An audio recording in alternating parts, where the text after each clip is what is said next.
I'm Tara+Mack, State Representative for Apple Valley and Burnsville, and I wanted to just take a couple minutes to give you a brief update on things going on in our local community and stuff going on here in St. Paul as the legislature begins to approach adjournment in May.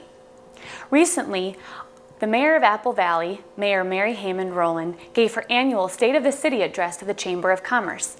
In her speech, she shared a lot of exciting things that are happening in Apple Valley in recent developments. One of those is Apple Valley was recently named 24th best place to live in the United States according to Money Magazine.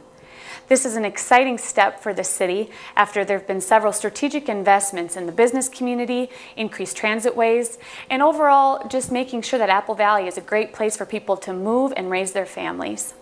In addition, the mayor touched on some of the strategies that the city is starting to implement to transform our economy for the future.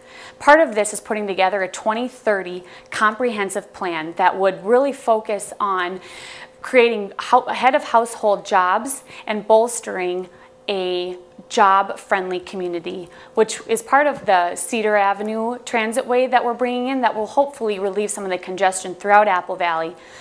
The mayor's speech painted a great picture of where we've come from and where we're headed in the future. And as a lifelong resident of Apple Valley, I know that I am proud to be a member of this great community, and I hope you join with me in that and do whatever we all can to contribute to this city. As for things happening here in St. Paul, one of the recent developments that maybe you've read about or heard about in the news is something happening in Washington, D.C. called the Race to the Top grants. This is a program that was put together by the administration last summer that was to invest in schools across the country to turn around low-performing schools, close the achievement gap, and make sure that we're preparing our students for the 21st century economy. These Race to the Top grants basically provided a funding stream that states could apply for to get a bolstering of money into their funding for their state schools. Minnesota applied for one of these grants and was eligible for up to $175 million.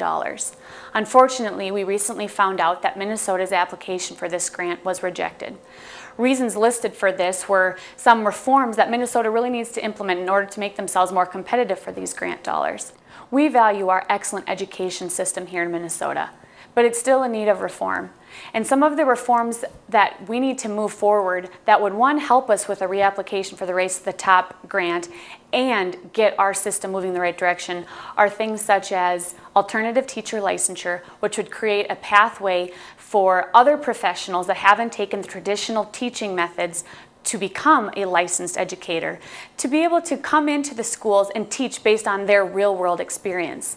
This is a step in the right direction to get teachers into parts of the state where it's hard to recruit good teachers, which is a major concern for the achievement gap across our state. Additionally, we need to hold teachers accountable by looking at student achievement and teacher pay, and also defining what a high-quality teacher looks like. Finally, I want to give you a brief update on the budget situation here at the legislature. Over the past few months, I've been sharing with you that we are facing a $1.2 billion deficit this year with a $5.4 billion deficit on the horizon going into next year. It's the responsibility of this legislature to settle that $1.2 billion deficit by May 17th, which is the day that the legislature adjourns. So far, we've been able to settle about $300 million of that deficit, which leaves us with a little over $700 million left to go. In order to do that, we need to address two of the largest areas of state spending, which is education finance and health and human services finance. This last month is going to be exciting and challenging as we look for ways to make sure that we balance the state budgets while protecting taxpayers and protecting family budgets across this state. I once again want to invite you to email me, call me with your input, concerns, and I would be happy to hear from you at any time. Thank you so much for tuning in. I'll make sure to be getting back to you very soon as we approach this last month of session.